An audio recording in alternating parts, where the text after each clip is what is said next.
Hello, welcome to the latest episode.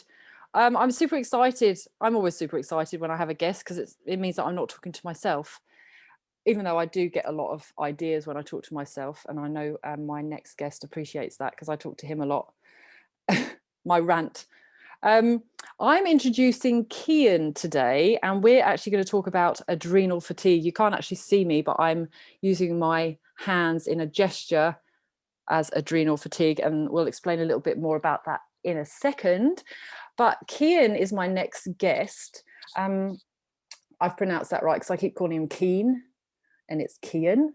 So get it right. He is a strength and movement and health coach, and he's been in the industry for about 10 years, even though I thought it was like 20 years because I thought it was a lot older. He's also a dad. He's got a little girl and another one on the way pretty soon, actually, isn't it, Kean? Like in a week or two, maybe. Like due date is in 2 days. So Wow. Nervous? I- yes, nervous, excited, anxious. Yep, all of the above, Yeah, definitely. Yep. exactly. Good. So if I have to just abruptly run off, there's probably a good reason for it. Yeah. I kind of hope you will. It'll be funny. And then everyone can just say congratulations and post in lots of voice messages. Yeah. It'll be what it'll be. Hey. Yeah, exactly. So I brought Kean on today to talk about adrenal fatigue because he has experienced it, and we're going to come from our experience and our point of view and how we have learnt to understand what adrenal fatigue is. And I found it interesting when I asked people about adrenal fatigue, and so a lot of people don't know what it is, and a lot of people really know what it is. And when I looked up what adrenal fatigue actually is, it's a term used by alternative health practitioners to explain why some people constantly feel tired. However, it's not actually accepted as a medical diagnosis. So the adrenal glands sit on the top of each kidney. Their role is to produce hormones, including adrenaline and noradrenaline, and both which are used to prepare the body for that fight or flight response, that sort of stress response. And some people believe that when the adrenal glands are overworked through exposure to stressful situations, they don't produce enough of these hormones. And the theory first came from a chiropractor in 1998. However, there's no scientific evidence that this condition exists. So I actually asked a doctor friend who's a little bit more holistic in his approach.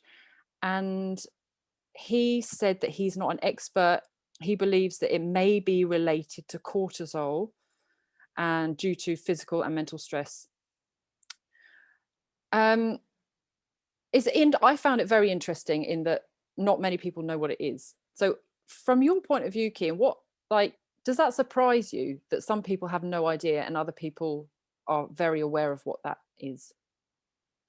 Um, yeah, I guess for a lot of people, um, we're so just not in tune with ourselves and how we feel. Mm, Um, to the point where we're so running around, so worried, so put our head in the sand and thinking about things that don't really matter.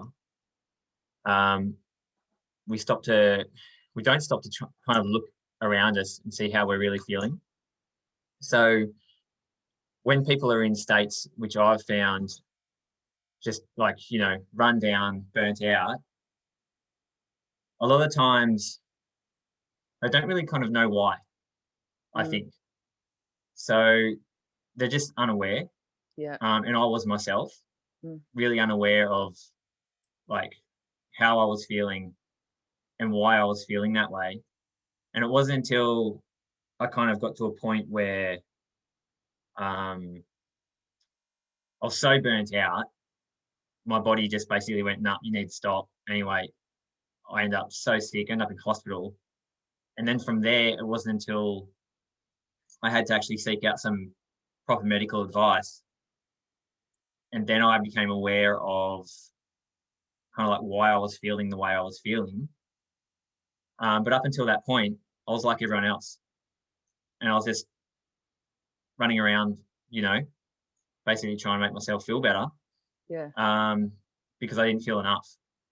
It's it's tricky though, isn't it? The symptoms are very vague and broad. Like they could be anything. Like a list of symptoms here, they say fatigue, body aches, nervousness, low blood pressure, sleep disturbances, digestive issues, cravings for salt and sugar, as just an example. And you can be like that for everything. So were you actually, I know we can't diagnose it, but how were you told that you had this sort of fatigue?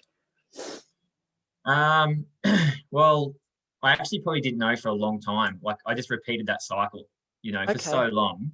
And then I got to a point where I did actually have like a full blood count done with a GP who actually, a really good GP who actually went, you know what, we really need to have a look at like what's happening with just my levels of everything. And then when we had that done, kind of, it gave us just a really good outline of just my levels. Like I was so low and so deficient in so many, important hormones and chemicals and whatnot. That my adrenal levels were basically just in my boots. So I just kind of thought, oh, this is just me. I'm just the kind of person that just gets run down really easy, Yeah. like, Yeah. I feel like yeah. sometimes we also we like to be run down. We're like, I'm pushing myself so hard, I'm feeling so tired, I'm drained. It's just interesting to think that way. What sort of nutrients were you deficient in? Can you remember? Very deficient in zinc Yeah. and B12. Yeah, they were Yeah. the main two. Mm-hmm. But yeah, like you just said there about like the whole running around, and it's like we have this connection with if we're feeling like fatigued and we've really kind of punished ourselves, and it's like it's good for us, right? Yeah. Yes. We're Yeah, strong, especially in men. yeah, totally. I remember years ago I was playing first grade soccer for Tathra, and I was at training one night, and I remember telling a few of the other boys on the team that morning I'd run a spin class, a half an hour high intensity spin class. I'd come home, I'd gone for a surf for like an hour and a half. In between that, I'd actually had a training session in the gym as well. So I trained a leg session in the gym, and then I've gone and done a 2-hour soccer training session. And I remember thinking like, this is it. Yeah. I'm Like, so how good am cool. I? Good. Yeah. Yeah. And like, oh God, I was like just running myself into the ground needlessly.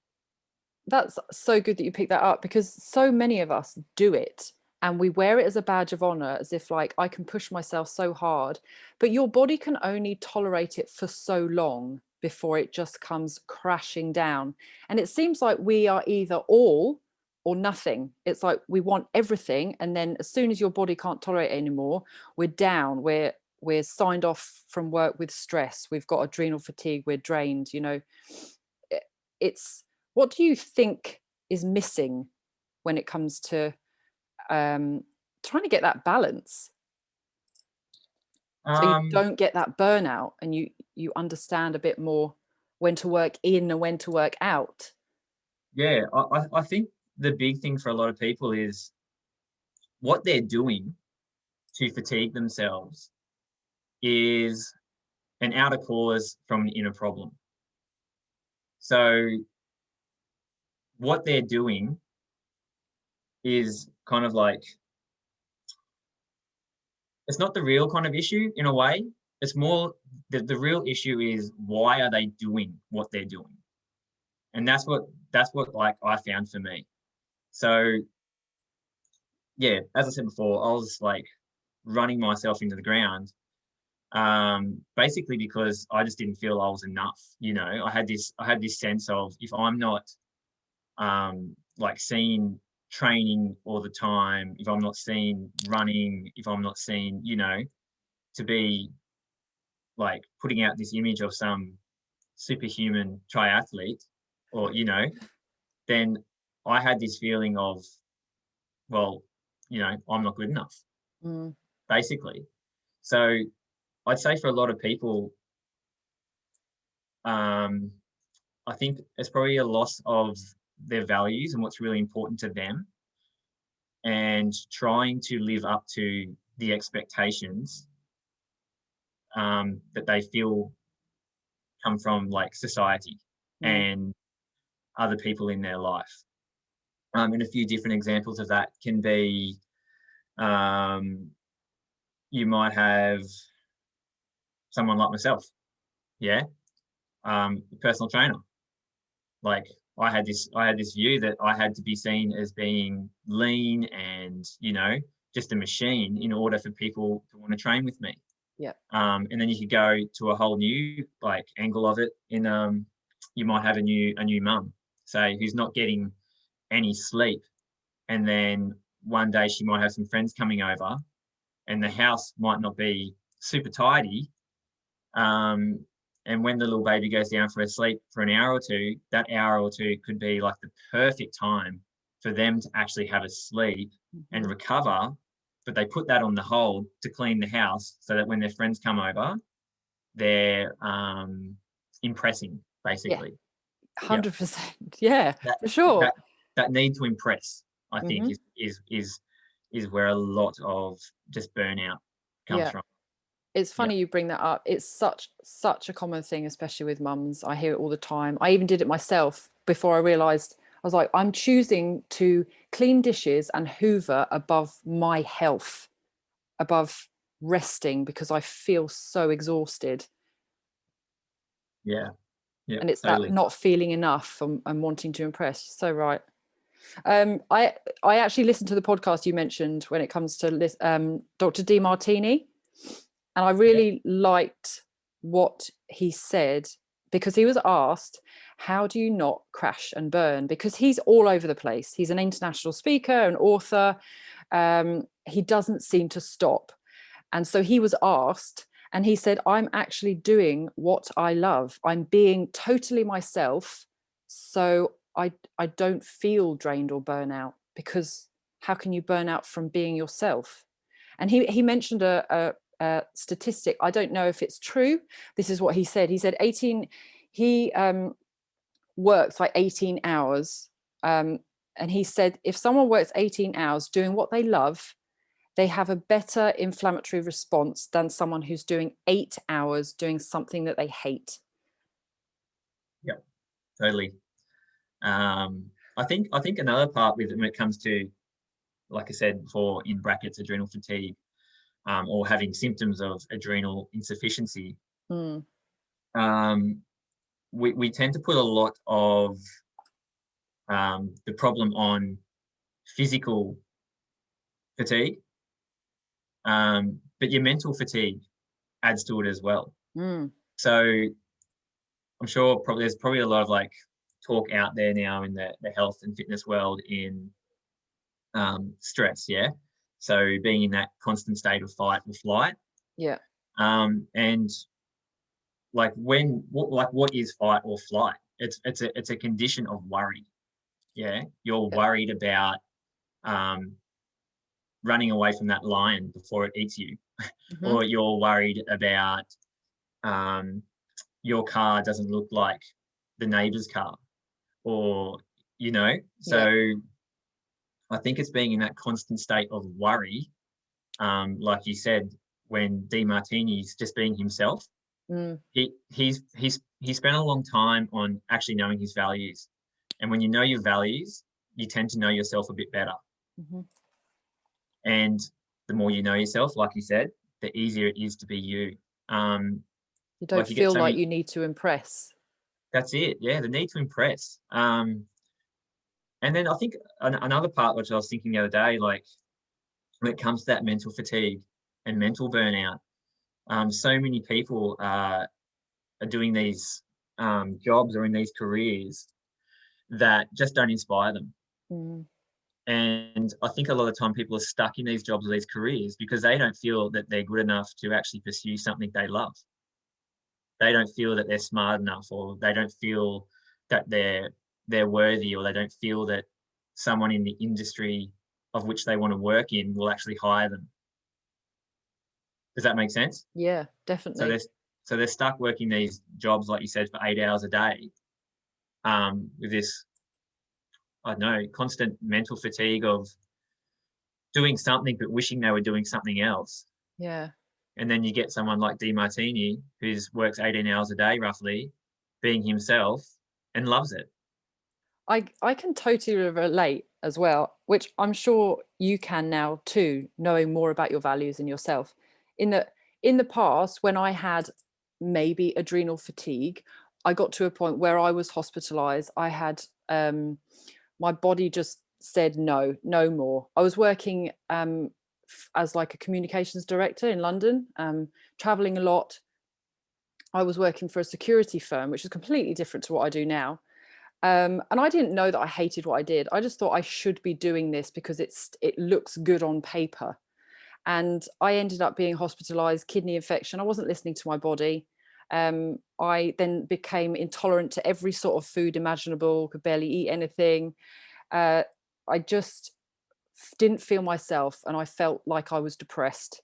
And now I'm doing what I love, and I don't get any sleep because I've got a baby. But I eat well, so I'm building up my resilience. But I'm also, like Martini says, I'm living my values, and I can work constantly with just a couple of hours sleep. Yeah, I could get to a place where I could burn out, but I'm very aware of how my body feels more now than before. um, I don't know if you feel that now too when it comes to your job and maybe your past life when you were suffering with adrenal fatigue. Yep, definitely. Um, I I used to try and like have training sessions like 5-6 days a week. Mm-hmm. Yeah. Um, so for me, it was all about the training. It was all about the physical. Yeah. Yeah. Physical being stuff like exercise, like Yep. coffee, all of this stuff that we do for physical, that adds physically to our stress, just to Yep. clarify for you. Yeah, definitely. Um, and now like I know you've heard this before. Tell me again. I want the listeners to hear. um, we tend to put training above nutrition, above recovery, but most importantly, well, it's not actually, it's less important, but we put training above our mindset. And so that comes back to our values again. You know, what's important to us and how well do we know ourselves? Feeling Yep. enough. Yeah. So for me, it got to a point where I now only train like 2 to 3 days a week. Mm-hmm. But even then, like I could have a day programmed to do some heavy deadlifting, you know, but on the day I might have only had maybe, you know, I don't know, 5 or 6 hours sleep that night.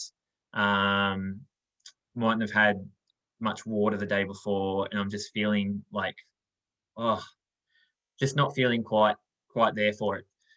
In the past, I would have just gone, come on, Kean, toughen up, Yeah. push through, crank Work out these hard or go deadlifts. home. Yeah. Yep, go hard, go home. You know all the sayings, no pain, no gain, all that bullshit. Mm-hmm. Um, but now I'll actually go, okay, today's not the day for this, and I'll actually go through more of a like a stretching or a lighter kind of like mobility session, which I never used to do any of that stuff because it was all too uh, kind of mellow and quiet. Feminine, maybe. Um, I yeah, think. I probably would have put that link to it. Yeah. Um, and now I'm kind of like, I know what I need more of, and I know what I need less of, Mm-hmm. and it can change on the day. and that's okay as well. Like, and that is okay. I Yes. want to pick at the male point of view on this in a second, so I'm holding on to that. But I wanted to explain for the listeners, I did the same as you. So I've always been focused on fat loss, because you kind of grow up believing you should have a body like thin, and especially a young girl, looking at pictures, you should be a certain way. So I would train myself very hard, 5 to 7 days a week, intensely, and focus on low calories. And I didn't care if I didn't have any sleep. I was go hard or go home, like you said. And I looked at photos of me in the past before I had my baby, and then I compared it to my body now, and it's leaner now when I train 2 days a week, if that. And I do a lot of meditation. I do a lot of calming yoga. I walk barefoot on the grass rather than deadlift or run around doing circuits for 45 minutes. It surprises me. I think until you do it, until you realize, then you don't know. Yep. Totally. It's crazy. It's just what you're taught, though. Like, people are taught low calories, train intensely. They don't tell you that this could burn you out, and this could actually cause you to hold on to body fat. Yeah. Well, you look at marketing. So Mm. everywhere you look, everything, every product is telling you that you're not enough. It's telling you that you need to look like this. It's telling you that you need to have this. You need to have these supplements so that you can train like an animal or a beast, so you can look a certain way. Yeah. Yeah. And we're so like it's everywhere. Um, until, like you said, you actually get to a point where something changes for you. Um, it's good to kind of change your ways before you kind of get that catastrophic event. Yeah. Unfortunately, it usually takes that event to get people to actually realize that what they've been doing is actually working against them. Yeah. I'm glad you said that, because I kind of want this podcast to help people maybe understand a bit more about their body and their lifestyle, what they're doing, so they don't get to the points where both of us had to completely burn out before we then started realizing what we needed to change. And especially in men, like, I was talking to a couple of clients today, and they say that their partners, they asked, do you think that men manifest fatigue differently than women, or maybe they just have this ego about them where they feel like they should just push through it, or they don't listen to their body? Hmm. Yeah, there probably is. Kind of like you think about, like, I know tradies, for example, on the job site. Yeah. Yeah, there's always banter going on. Like, I'm not a tradie, but I've got lots of mates who are tradies, Mm. and there's always banter going on about who has to carry who on the job site, who's always slacking off, you know. Um, so like that could be just like one example there of manning up, Yeah. so to speak. Man up. Yeah. Yeah, like, oh yeah, okay, I haven't had sleep for like 3 days. I'm feeling really crap. I probably just need to actually knock off a bit early today, Yeah. but I can't, because if I do, imagine all the shit I'm going to cop Yeah. from everyone else on the job site. You know? It's crazy, isn't it? Yeah. And corporate workers, the same. It's like, I'm doing 18 hours a day. I only need like 3 hours sleep because it's the next day. I need to get on with the work. I can't leave early because my colleagues will be like, oh, he's slacking off today. Yep. Yep. But in terms of the male to female Mm, aspect of that, yeah, I'm not sure. It's a good question though. yeah. I'd like to know. I'd like listeners, if you've got any males, or if anyone's listening who's a female, and who wants their partner to listen to this, I'd love to hear whether you're feeling like that, you're feeling drained, or what. That might be another good topic to cover. Yep, definitely. So let's talk about when you are struggling, when you know that you're burnt out. What how would you train someone who's had adrenal fatigue or is just coming out of it and getting used to their new lifestyle? Um, well, in the order of health and fitness, I guess you kind of got like your three main pillars of mindset, and then you've kind of got your nutrition and recovery, and then you've got training. As I said before, we tend to put training at the top of that list. So for a lot of people, I find actually getting them to actually put that order back in place, and it's got to come kind of like from mindset. So as you've heard Mark Buckley talk before about working in before working out.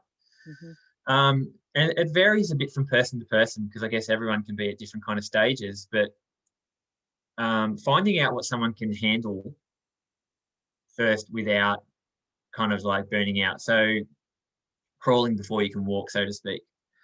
I remember when I got probably like at my worst, going for a walk down the street to the coffee shop and coming back home again was like, it would nail me, you know? So I had to, and I lived at the top of a pretty big hill at the time too. So I actually had to change my walk. So instead of going down the hill and back up the hill, I would actually go for a walk along the top of the hill and just back to home. And I'll do that like every day. It would take about, I don't know, 15, 20 minutes. And I felt good with that. So I did that for a while. And then I just kind of lengthened it a little bit more. And then one day I went down to the coffee shop, come home and felt okay. So I kind of like to find out what people can tolerate and start there and then slowly move forward. So for someone, it might be coming into the gym and just doing one session a week, you know, on actual strength work. And then two of those other sessions a week might be coming in and just getting them to go through just some mobility work or some light stretching, finding what they can handle, Mm. and then you build from there. Yeah. Does that make sense? Yeah, for sure. Everyone's body's different. And like you said, with you, you would train in the evening because you thought, like, if I got through my day, then I'm Yes. good to go. I can train tonight. But if you didn't feel like you could, if you didn't get through your day, you would pull back. You wouldn't do that strength session. Yeah. So if I trained, yeah, some days, yeah, if I trained in the morning, I'd feel good in the morning. Yeah. Yeah. I've slept. So I'd wake up in the morning and feel really good and go, awesome, how good's this? Great. Yep. I'm gonna train. So I trained, and then like 2 to 3 hours later, I'll just hit the wall big time. Mm-hmm. So I actually then, yeah, like you said, I end up changing my training sessions to the evening because if I got to the evening and I felt okay, then it probably meant that my energy levels were good enough to handle a training session. Mm-hmm. And then so some days I get to the end of the evening and I'd just be absolutely knackered and I go, okay, cool. Today's not the day. Yeah. Yeah. And it's even comes down to like how long you train and resting. Like someone who's experienced burnout or adrenal fatigue, whatever you want to call it, they need to just train for short periods of time, 30 minutes, 40 minutes, you know, and rest a long time in between. So a circuit session is not going to work because you're resting really short periods of time and you're pushing yourself hard. Yeah. So the high intensity stuff will just, yeah, drain you. And then if you go for the real heavy lifting, that's just going to smash your central nervous system too. And it's going to take longer to recover from that as well. Mm-hmm. So in my actual sessions, I actually kind of chose that medium range. So kind of like working like your 8 to 10 rep range type Yeah. thing. Mm-hmm. But then like I recommended rest time in training that rep range could be seen as, let's say, 30 seconds to a minute of rest. I would actually give myself like 3 to 5 minutes of rest. Mm-hmm. So when I'm in the gym, I'm actually resting more than I'm training. Yeah. and I just started to find a level of what I felt good with. Yeah. But it took time, and you know, I'm no rocket scientist, so it probably took me longer than it could take most others. You But fooled me. That's the only reason I brought you on. I thought you were a rocket scientist. next life.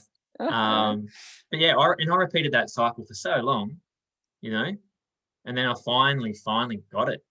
Yeah. Yeah. But I want other people to get it a lot Now. quicker than what it took me. Yeah. Yeah. So what would you tell someone if they're starting to feel a bit run down, but they don't really know what to do, or they're kind of listening to their ego in that, nah, let's just push through it? Um, I would go back to, well, first of all, I would probably recommend that they actually go and see their GP and get a full blood count. Mm-hmm. Yep. Yeah. Um, Not that that's necessarily going to say that they have adrenal fatigue, Mm, but it's a good place to start. And the more information that we have about kind of anything, it's going to help us give a good place to start, what we need more of, what we need less of.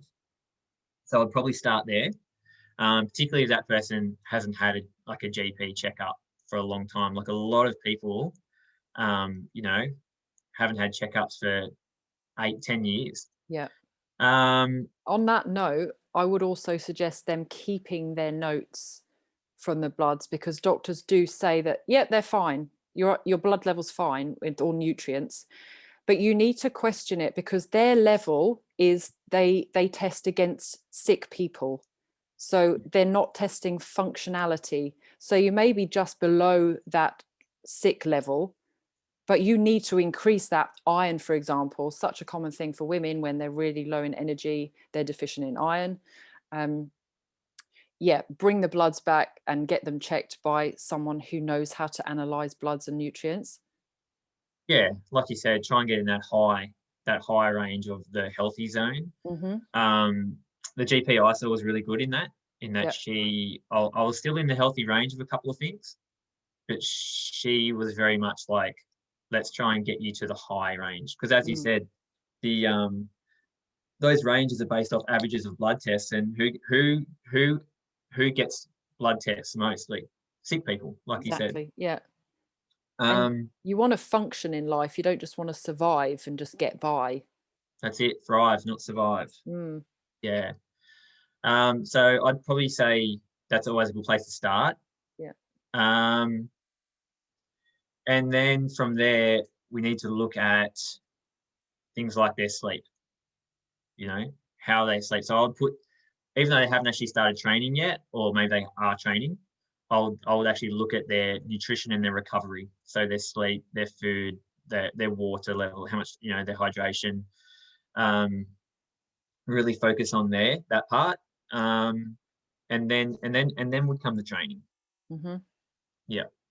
And I think also, just to help people move forward, like you said, being enough. Like, look at your values. Like, if you value your relationships or your health, but you're so focused on work that you hate, maybe it's really looking at that and what you can change in your life that you're happy with, small changes to help you get to a happier way of being. Yep. 100% agree. Well, that's good then. Mate. Good then, mate. Anything else you want to share from your point of view that you kind of wish you knew before we leave, before we end our beautiful podcast? Yeah, I'd say for a lot of people, it comes down to actually not looking at what you're doing, but how you're feeling while you're doing it, or how you're feeling about what you're doing. Yeah. For example, yesterday I drove to a training session, and I drove over the little bridge here in Merimbula, Mm. and I saw this lady running on the bridge, and it would be very easy to drive past someone like that and go, oh, that person going for a run. But I actually saw her face, And on her face, I didn't see enjoyment. I didn't see, you know, like self-love. I saw pain. I saw suffering. I s- Punishment. punishment. Yeah. I saw just someone running themselves into the ground. Mm, Yeah. So I would say for a lot of people, connect with how you feel about what you're doing and how you feel when you're doing it, how you feel after you're doing it.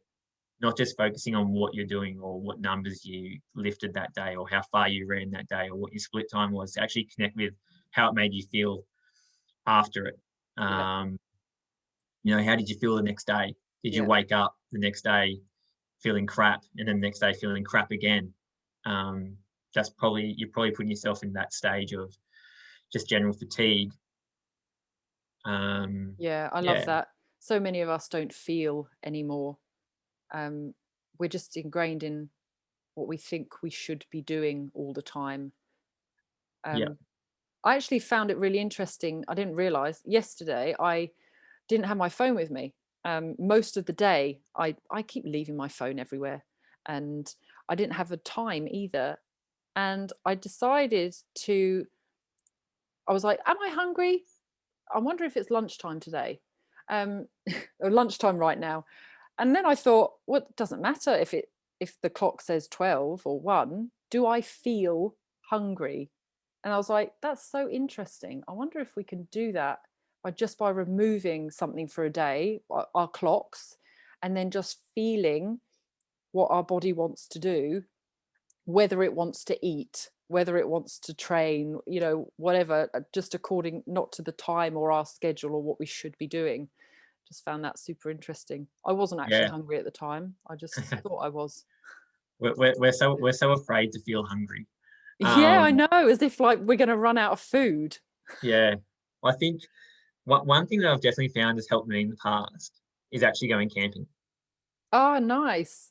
Yeah. So basically doing what you said. So like get rid of your phone, get rid of um, you know, everything that's kind of reminding you of what time of day it is, Hmm. what you should be doing. And it's a real good reset, Yeah. you know. You start to connect with actually how you're feeling. Like, oh, I've been sitting at this campsite for 2 or 3 days, been just walking down to the beach, going for a little swim, and I feel awesome, Yeah. you know. Um, But to start with, I bet you've like from experience, I would feel agitated to start like I should be doing something like what's in my hand? What am I missing? I'm missing out on stuff. yeah, And then people would get ill. I think that's another guide. Like if you stop, go camping, reset. If you get ill, then something's telling you that you've been pushing yourself too much. yeah. Your body's taking that chance of relaxation to Recover. basically wash out all that toxic shit that you've been holding. Yeah. Um, Go camping, everyone. Go camping every, I don't know what, 3 to 4 months. Go camping, 3 to 5 days in the bush. Give yourself a reset. Yeah. I find that for a lot of people too. A lot of people say, "Oh, I'm not a morning person."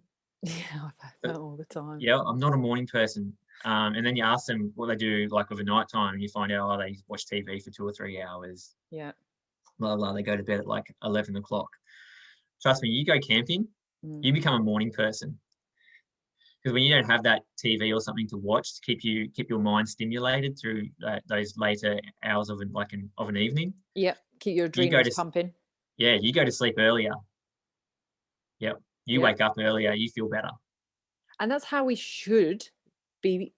We're meant to be waking up with the sunrise and going down with the sunset, technically. And like you said, the TV and the gaming or whatever, that's there to keep us artificially wired. Yep, Yeah. definitely. Amazing. It's been so nice talking to you, and I knew it would be. Thank you so much, Kean, for coming in. I hope you've enjoyed yourself. It was your first podcast too. Yeah, thank you very much. First podcast done. Yeah. Everyone who's listening, I'm going to leave a link for you if you wanted to contact Kean for some work. He is strength, movement, and health coach. Thank you for listening, everyone. I actually have in the podcast vault, I've uploaded a meditation on feeling enough and one on self-love. So I'll pop the link in the description for you to download your freebies. And there's all the stuff in there from past podcast too. Thank you for listening. As always, please share if this could benefit anyone that you know. Bye.